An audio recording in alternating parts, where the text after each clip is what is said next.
So this is actually going to be the first time that I've ever told this story in its entirety to anyone, particularly an audience full of human beings, so this could go well.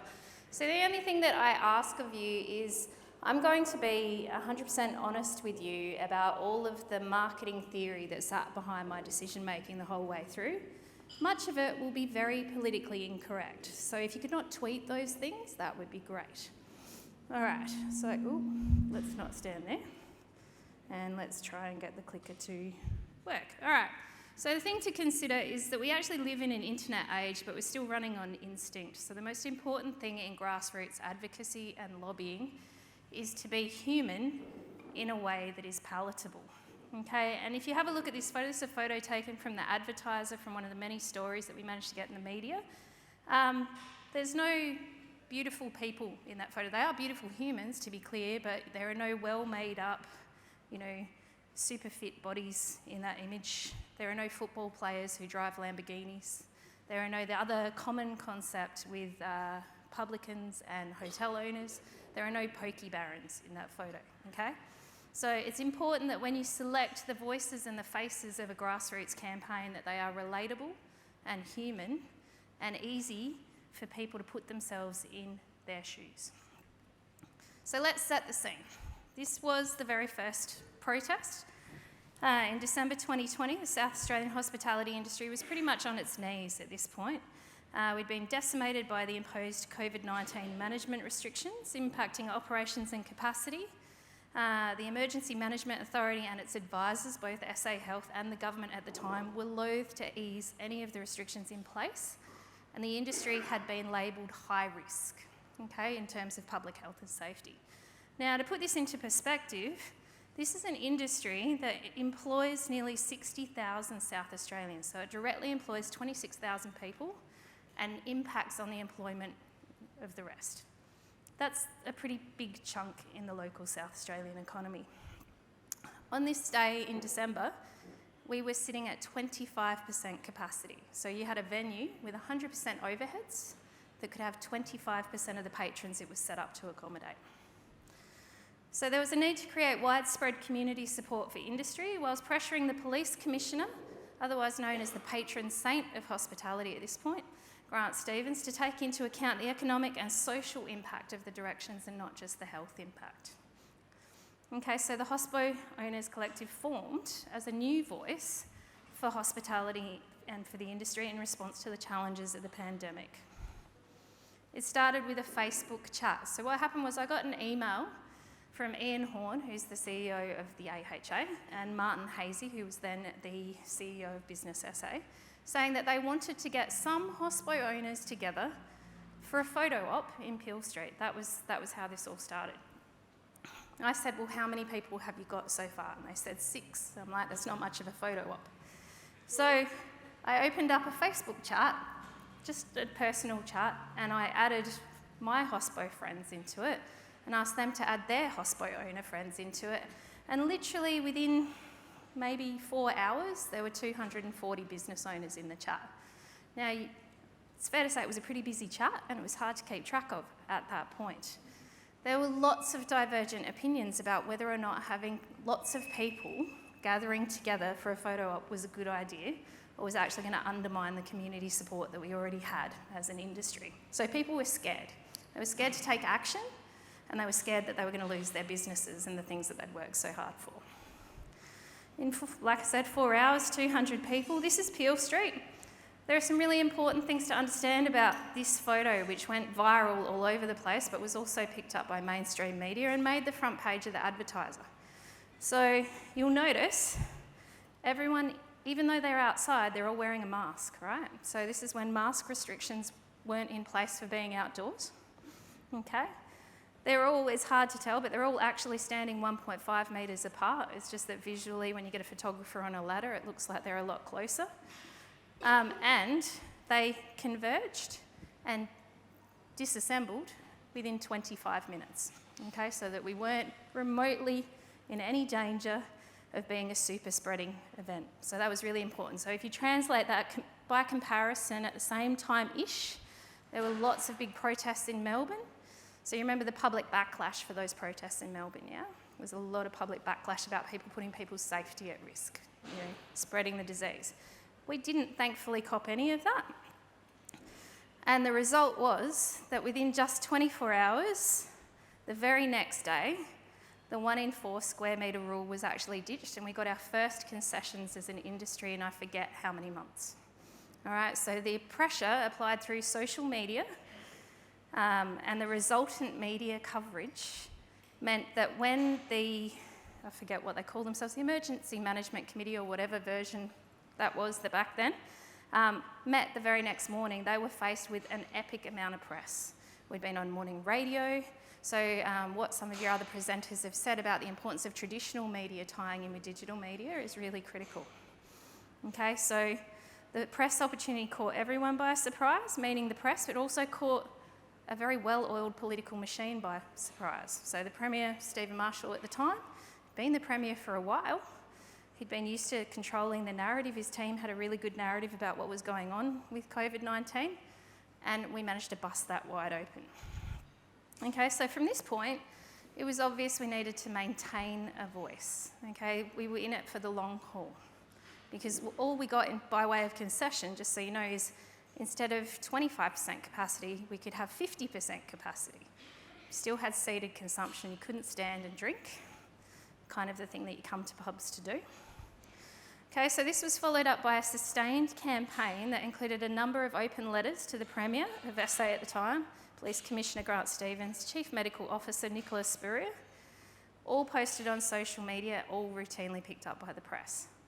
What we worked out very quickly was that the hospo owners' collective Facebook page was no use to us, except to house things after the event. So we used it to catalogue the campaigns and what it was that we were doing. Every open letter was actually dropped on my personal Facebook profile and my personal LinkedIn profile and then shared across to the page. Okay, because we recognised that got us an epically large amount of reach by comparison. So you're talking hundreds of shares. Okay, a couple hundred comments, so on and so forth. So it worked really well. This is actually a photo of the entertainment industry where they came together, because these guys, at this point, hadn't had any work for over a year. Okay? So one of the important things was that we had the capacity to respond in real time to death by press conference, and that made us the go-to voice for the industry. So what I mean by that, some of you may not live in hospo world. So what happened routinely is generally every day there was a press conference about the pandemic, yeah? You guys all were glued to that. You knew exactly what time it was on. Yeah, so every day I would be sat in front of my computer or phone or wherever. There were no meetings booked at 11 o'clock because I had to watch the press conference because I didn't know what the rules were going to be tomorrow. All right, so every other hospitality operator was there. And the difference between us and, say, the AHA or Business SA is we didn't have to care what a board thought.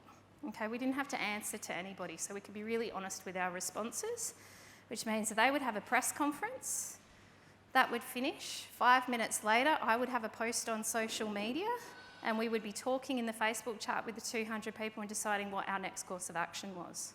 All right, so it was all digitally driven, okay?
get the general idea? That's kind of what we're up against. Did you see the really epic production value on that video?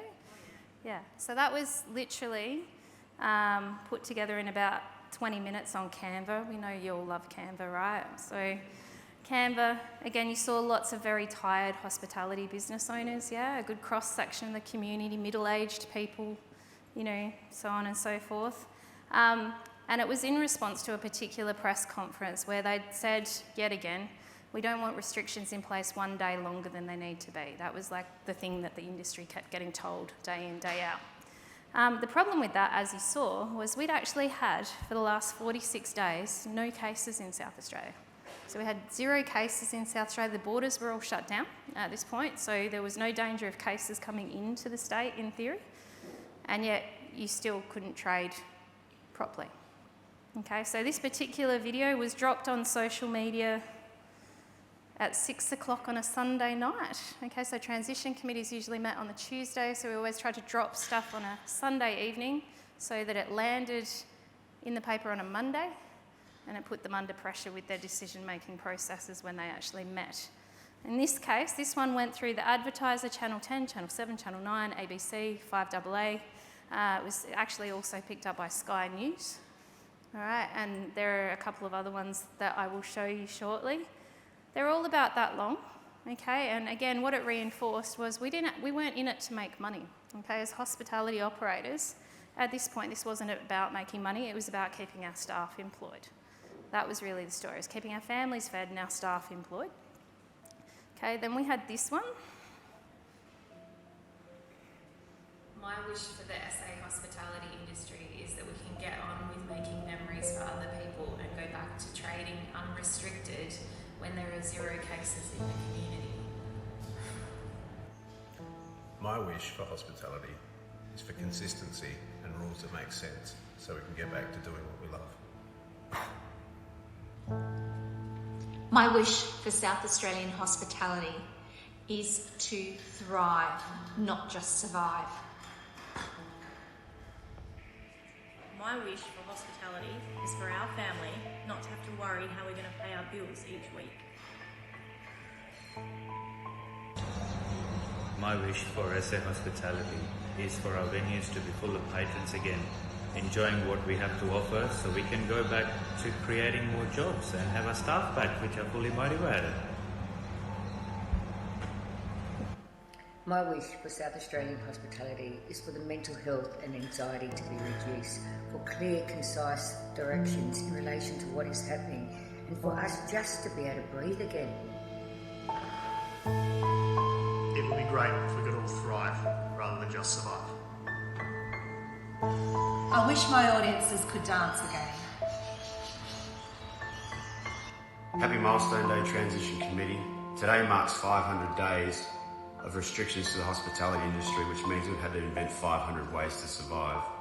My hope for the hospitality industry is that there aren't any more restrictions moving forward, and that many of us that have struggled will still be here. Unfortunately, it seems many won't. So again, you get the idea, and I promise I'm only going to inflict one more of these videos on you in a little bit. This one was actually also picked up by the Daily Mail UK at this point. So we started getting articles in global press. There were some random Italian papers that picked it up and started reporting on it. And it also got picked up vaguely by The Project, just a little bit like a snippet. So the thing that we could see at this point was that the minute that there was any change or no change, my phone would start ringing hot. Okay, so 10, 9, 7, the ABC, Sky News, whoever it was. And so here is my golden rule for you. If you're trying to get traction for a grassroots campaign, make a difference, we were talking about donations and things like that before. You know, I'm a really big fan of Catherine House personally, and I think, you know, when you have opportunities to bring the humanity to really important issues, then you actually also need to be available to the press. Okay, and they have super tight deadlines. So the reason that I was on the news every other day was because they would ring me, and it didn't matter where I was or what I was doing. I'd be like, yeah, I can be at the pub in half an hour. Yep, I'm happy to chat. Whatever you would like. Okay, so you do need to have a spokesperson that is comfortable in front of the camera and is really good at sound bites. Okay, because that's what gets picked up. At this point, though, we're still not winning. We're getting vague concessions. Nightclubs still can't have any dancing, so you can go and drink in a nightclub, but the minute you start to dance, we have serious problems. So you're also getting severe mental fatigue and anguish with our staff. Okay, so you've got a big exodus from the hospitality industry, because you get into hospitality. Actually, can I get a show of hands? How many of you worked behind a bar at some point? All right, so in my 20s, yeah? You get into it because it's fun. You're working with your friends, you're serving people drinks, there's good music happening, you know, the pay's okay. There was no fun happening, okay, because we turned into the COVID police. So we all had pretty COVID marshal badges, and we would go up to people who were, you know, not completely intoxicated, because that would be bad, but they'd had a couple drinks. And we'd be like, I'm sorry, can you please stop sipping your drink until you go sit down at your table? I'm sorry, I asked you not to take a sip of it when you picked it up off the bar. Sorry, that's currently a breach of my licence.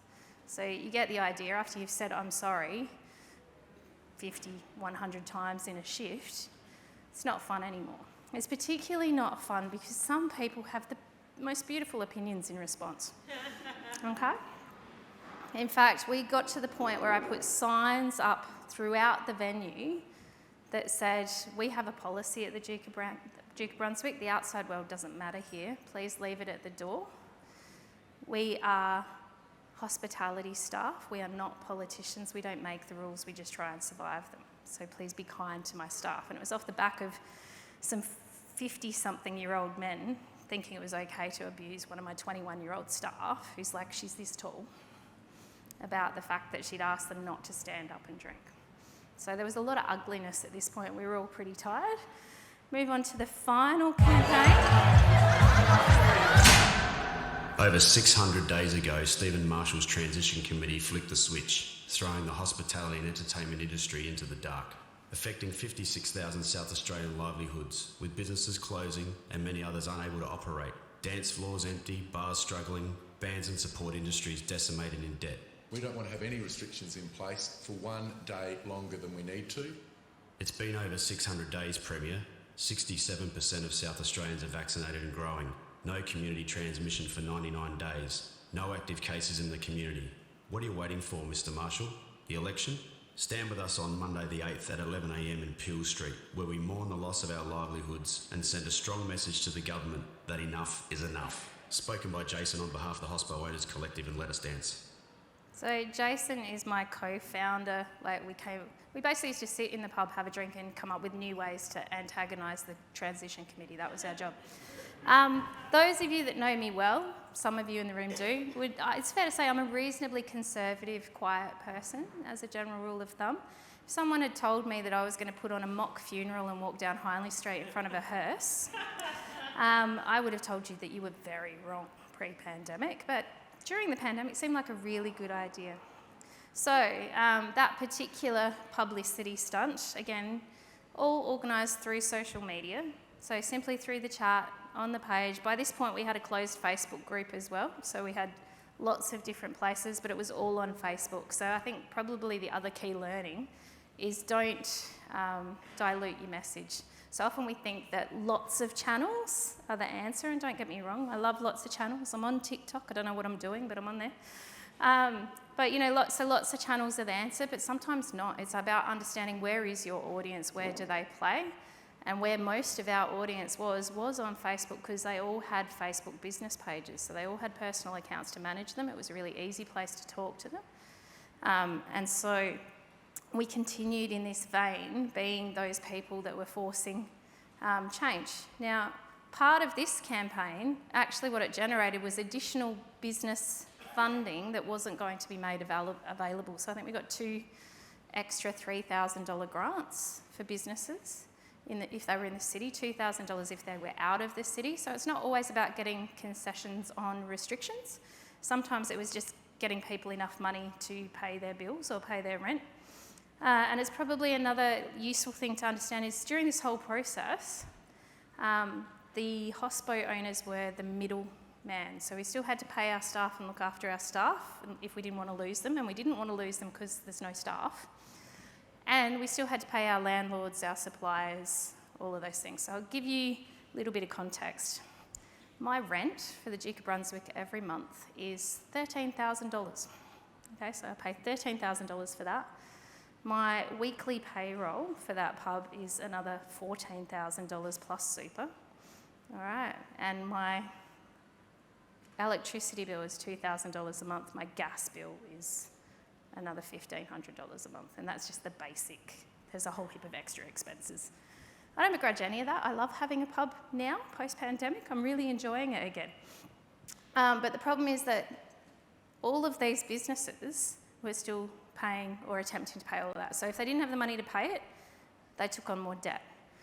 They took on as much debt as they could. They drew on the capital on their houses. They did all of those things. All those debts are falling due now, if that's what they've had to do.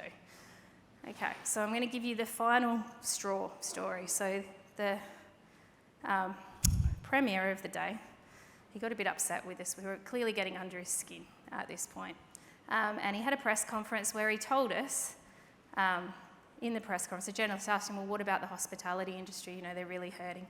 And he goes, well, their tills are still ringing. That was his response. And I don't think I'd ever been gifted a statement like that, ever. Because, you know, my nostrils were flaring at this point. It's all good. But also, it gave us an excuse to call a press conference. We'd never had a reason to call a press conference. Okay, because a premier that could say that about an industry that had been drowning was clearly out of touch. So again, Facebook chat, here the guys are, great photo op, lots of empty tills. I'd become really good at gimmicky marketing at this point. I'm like, this is what we need. We've had empty plates, we've had empty tills, we've had a hearse. I'm kind of glad that they got rid of restrictions because I was out of ideas. Okay, and then we had the final video because there was an election coming at this point. All right, so we were already actively having conversations with the soon-to-be Treasurer and the soon-to-be Premier, but we were trying to have conversations with both sides. This wasn't a political thing by any stretch of the imagination. It was just about trying to get movement. So we had this last campaign. I'm Simone Douglas, co-founder of the Hospo Owners Collective, publican at the Duke of Brunswick Hotel. I've watched our industry get decimated now for 2 years, day after day after day. Broken promise after broken promise. You said you're not taking health advice from the hospitality industry, Premier. We're not giving you health advice. We're giving you economic advice. We're fighting for our lives and those of our staff. I'm about to get a second job so that my business can continue to afford to employ its existing employees. But didn't you say that the introduction of checking in would further open up the economy and continue to support existing jobs?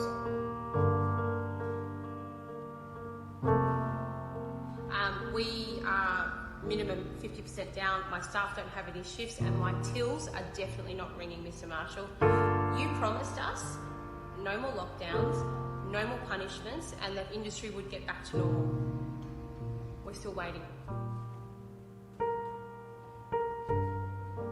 We've lost over $100,000 in event cancellations and event bookings. The restaurant is empty every day. And all of our casual staff have been stood down since Boxing Day. And we've said we'd stand side by side with small business.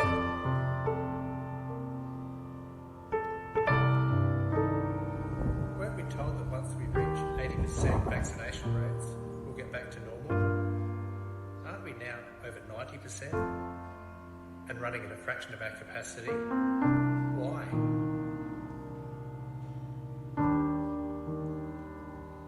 We've lost more than $50,000 in event bookings just this month, and our casual staff haven't had a single shift since Christmas. People are now too scared to hold events. But you said you were opening the borders because we were ready to live with COVID.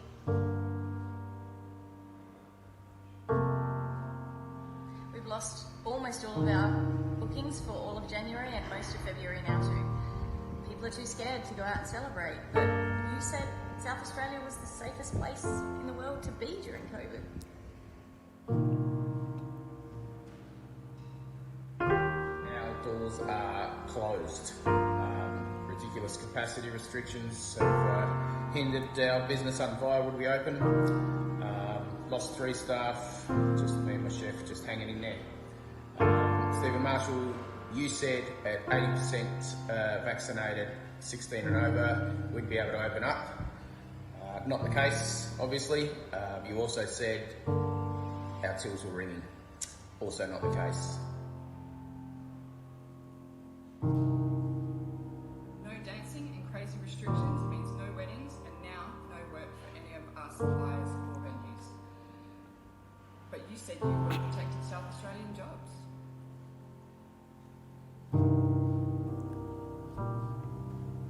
We're doing everything possible to pivot, to get people in. We're not a big business, we're a small business. At the moment, we've had to restrict most of our hours because we want to help our staff. We've got 14 people that rely on us as income. And, you know, that's a bit sad when you've got to restrict a lot of hours to get through and just break even. And that's all we're doing in some respects. And some of us are losing more and more money on top of that. Mr. Marshall, we need you to rethink your narrative. We need you to rethink, please, the restrictions.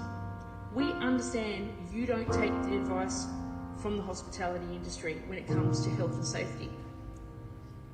We could have worked this out together as South Australians in this pandemic together, because that's what you said. You said we were all in this together. But Mr. Marshall, we feel like we're not in this. We need you to rethink the narrative, Mr. Marshall. We need you to rethink the restrictions before it's too late, before good people, more good people, close their business and put more good South Australians out of work. So you get the idea. That one's much longer, so I'm not going to inflict all of it on you. But again, it was taking all of the key quotes from the people that we were trying to lobby against and flipping them around, because there'd been a lot of moving goalposts at this point. We were starting to get a bit cranky now, so we'd kind of moved from like being respectfully, you know, loud, and we launched the Management Reserves the Right campaign. So a number of venues had these posters up in their front doors, which was again picked up by national press. It's a bit of a tongue-in-cheek. I don't know how many of you have ever tried to get into a pub in a pair of thongs or with exposed tattoos, or, you know, generally Management Reserves the Right is the standard commentary. So again, it was about being creative and playing on current social norms to highlight things as well. Okay, so finally, I guess, what are the key takeaways from all of this? Because I've inflicted a lot of video on you, which I never do in my presentations, but it was next to impossible to tell the story otherwise. If you want to be successful with grassroots advocacy and you want to use digital mediums to do it, you have to be agile. And that means that you have to have an approval process that allows you to be agile and to post in a timely fashion. I'll give you a hot tip. Timely is not 2 hours. Timely is 15 minutes max, ideally in 5. Timely is important because the press will get into the habit of watching your channels to see what it is you have to say about a given issue, and then they will come looking for you for wider commentary. And if you become that go-to person, then you have a very powerful voice for whatever the cause is that you are trying to get out there to the general public. Normalise whatever the issue is as much as humanly possible. Create a space, an environment, create content that allows people to put themselves in those people's shoes. So again, there are some very well put together hospitality operators. There are some that would be considered social media influencers. They are beautiful human beings in the traditional definition of what beautiful is. And they were very happy to volunteer content, and we had to really respectfully have a conversation with them about why that content unfortunately wasn't going to work for these campaigns. Okay, so it wasn't that their voice didn't matter, but we knew that the bulk of the human beings that we were talking to were going to identify more with middle-aged white women with young children who were slightly overweight and looked really tired, and middle-aged white men who were slightly overweight and looked really tired. So it's a reality in terms of the marketing. And yet what you see often, particularly with not-for-profits, and I love that space, is there's these really slick campaigns, okay, really carefully branded campaigns, and sometimes they have a place in newsletters and things like that. they don't get you cut through on social media. They don't get you cut through on digital mediums because they're not real. All right, the more real you can be, the more authentic you can be. That means that people will actually connect with you and make the most of being a part of the solution to your problem. And that was kind of what our focus was the whole way through. Okay, so in closing, I'm a big believer in power to the people. The one thing that this entire process proved to me is that one person's voice does matter and can facilitate change. So if you're sitting in this room and you took nothing else out of my presentation, which is totally okay, remember that your voice matters. And I think, you know, the more that as human beings we choose to stand up and use those voices, particularly in a digital landscape, the better the world is going to be for everybody. And I think that that's very important. And then finally, because my director of marketing is up the back there, Meredith, I've got a favour to ask. So I'm currently number 4 in the People's Choice Awards for the B&T Women in Media. The people that are beating me are Victorians and New South Wales people. So I'm going to put a QR code up in a minute, and I would dearly love it if the 200 of you in the room could just scan it, scroll down to S, which is very far down, I'm up against 70 odd people, and vote for the only South Australian that's in the running to get it. Thanks very much. Thank you, Simone. I got a bit emotional towards that last one, so I'm glad you killed it when you did, because otherwise you would have had waterworks and seen down the front here. Embarrassing. But what a sensational one to finish on. I mean, truly emotional, and just thank you for sharing with us. You're welcome. Feel very special that you just did it for us. That's really nice. Did. Yeah. Any questions for Simone? No. Wow. Just busy voting. They're all busy voting. Well, good. for me. Well, that's okay. I'm That's glad that okay. they're voting, because you know That's you good. do deserve to win the People's Choice. Absolutely. Awesome. Thank you. Yes. Hang on, It looks someone's like we do got a have one over question. here. Yeah. In the And you've meantime, got wine for me. Of Thanks. course. I like it. Hope you like Guillaume Shiraz. Enjoy. I'm sure I do. You mentioned you had a media manager here. Did you say you did a lot of the Canva stuff yourself, or you employed someone with some media expertise to produce some of that? Yeah, there is some advantage to owning a digital marketing agency as well as a pub. Just quietly. Marie, who is one of my staff, I literally dropped all the raw video on her desk. And generally, you know, those of you in agency land, you've always got heaps of stuff to do, right? It's nothing worse than a boss that walks in and goes, I need this in 2 hours, I have to release it. So Marie, who works for us, she actually put together all of those, like the templates and the text and the music and the things. I just gave her the raw product. Yeah. Any other questions? Do we have another question over here? Did I hear? Nope. Oh, nope. Somewhere? It's here. Oh, great. I'm just curious if it had a positive or negative impact on your digital marketing agency. It's pretty positive. Yep. It's fair to say that we already were fairly embedded in the tourism and hospitality sector. We service a lot of those clients. So to give you some context, in the middle of the pandemic, it wasn't fun on either side because I let all of them out of their contracts. So if you think that you've got 30 retainer clients in that industry in the first lockdown, whenever it was, I literally rang them all and said, I'm just pausing your contracts, don't worry about it, we'll worry about it on the other side, it's fine. They all came back, so that was really powerful. And I think the other thing that it's done, it's made me very unapologetic about what my opinions are. So now when I meet potential new clients and they've got suggestions that aren't going to help their business, I'm very quick to go, actually, that's going to destroy your brand, and I think you should do this. Whereas before, I might go, you know, whereas now I'm like... If you insist, I mean, it's a terrible idea, but if that you one. insist, yeah. Whereas now... It takes time, I think, to develop that confidence, I think, to say, particularly to clients, you know, love your enthusiasm, but that's not going to work. It's not going to work. You know, and occasionally, you know, you're able to convince them, but then sometimes you do have to accept their decision and help them out with it in any case. But, you know, it's great. Yeah. It was, I think I got more exposure for the pub than I got for the digital marketing agency because it was public and at the Duke of Brunswick was on all of the press footers. It definitely helped that business. Where, you know, up, like, to give you some context, so pre-pandemic in winter, I would probably do $36,000 a week in the pub. This winter, $44,000 to $50,000 a week. So when the press ring me and go, can you comment on hospitality being not great currently? And don't get me wrong, there are operators whose venues are still empty. I'm like, I can't be that person, but I can put you onto those operators who are struggling, but I can't be the one to tell that story because it'd be disingenuous.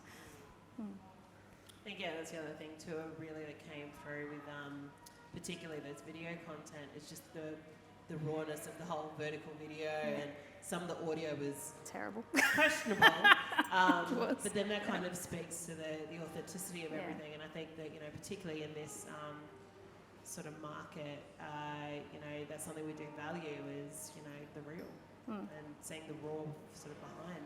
I think that's been a thing for a while, but yeah, it's still certainly something that I think resonates with people. Were there any other questions from the floor before we, I guess we've got one at the front here. Yep. I feel like I'm nursing the wine like a baby for later. It's delicious. That's great. Firstly, Simone, you did an amazing job. I watched everything, and from, just watching you out there, and I know you're a quiet person and just quite introverted, so seeing you out there and having a voice for a plethora of people out there, you did an amazing job. Thanks. To read out, how did you handle the mental health of it? Like yours and other people's, and social media as a whole, being a community manager, we handle so much stuff coming at us from people behind a screen, private screen. And then on top of it, adding to political dramas and adding to just your livelihood. What did you do to help that? I think, look, it's fair to say that the campaign was a welcome distraction. Okay, so when you can go and fight for other people, you're not so worried about what's going on for you over there. It's another little known fact that I actually used to have my own counselling practice, so I've had a lot of mental health training, so that was helpful, but also, look, it was exhausting. I have spent the last 2 years being permanently exhausted up until very recently. It's funny, I was like, took one of my kids along to see a psychologist because, you know, they're dealing with all sorts of fallout. And he was really upset because I was actively parenting again. So I hadn't actively parented for 2 years. I'd just been like, there are the screens, here is your food, I'm going to go sit down over here. And the psychologist goes, you got to understand, your mum's been in survival mode for 2 years. So she's looking up now, she's going back to parenting the way she used to parent 2 years ago. I get that's frustrating for you. So I think it is just that challenge of holding everyone together, and that was the tiring bit. So I had 18 staff at the pub. So I had to, over the course of that time, 3 times have one-on-one conversations with them to say, I have to stand you down. I don't know when you're going to have a job or if you're going to have a job on the other side. So I thought I was hard done by because I had to have those conversations. And then I spoke to a guy who had to have 200 of those conversations in a single day. So there, you think about the really large-scale employers, they weren't having 18 painful conversations with people who are effectively your family. They're having 200 of those. And they really don't know when they're going to bring them back because it was accommodation. No one was staying anywhere. So, you know, as an industry, I think what you're going to see is long-term mental health issues around that stuff. It's highly likely that many people working in the industry or, you know, owning business in the industry are going to suffer from post-traumatic stress disorder because they have been in survival mode for that long. And it would be nice if there was some kind of a targeted program that was freely accessible for them to start unpacking that damage before it cements itself into their psyche. So that would be my take on mental health. Daniel?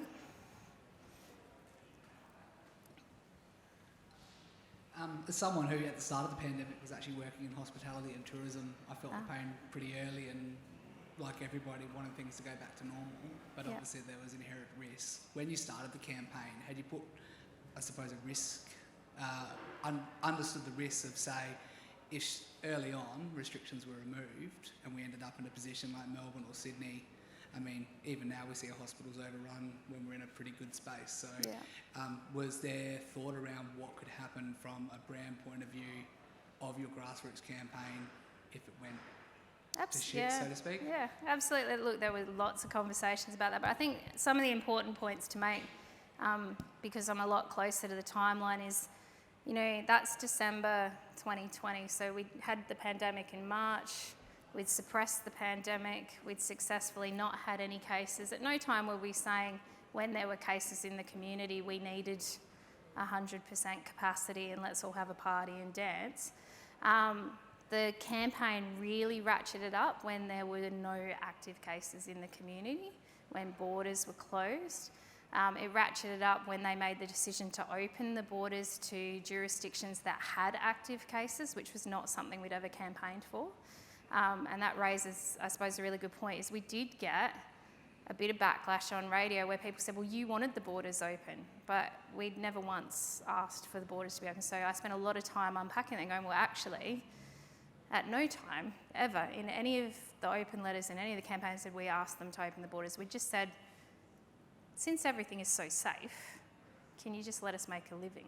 And in fact, when they opened the borders, it completely killed Christmas season. Every corporate event, I don't know about you guys, but the day that those borders opened, I got something like 26 cancellations for the events I was going to, events I had tickets to, where people had done a risk analysis and gone, I don't want to be the super spreader event that sends half of Adelaide into isolation. So they just pulled it. So it was an ongoing conversation. We spent more time talking about public perception, and so making sure that when we were protesting or doing anything visual, that we were taking all the safety measures, that we had COVID registers, all of those kinds of things, sanitizer there, masks. And yeah, to be fair, we got lucky. I suppose if something had gone wrong, then I would have firefighted it at the time. And thankfully I have a lot of experience doing disaster recovery on social media for clients, so I just wouldn't have slept. And I would have been on the keyboard for a long period of time. I can imagine. I can imagine. Any last questions for our final speaker at Digital Adelaide? Jen's giving me the wrap up. She's doing that. Be quiet. Please join your hands together for the amazing Simone Douglas. Thank you so much.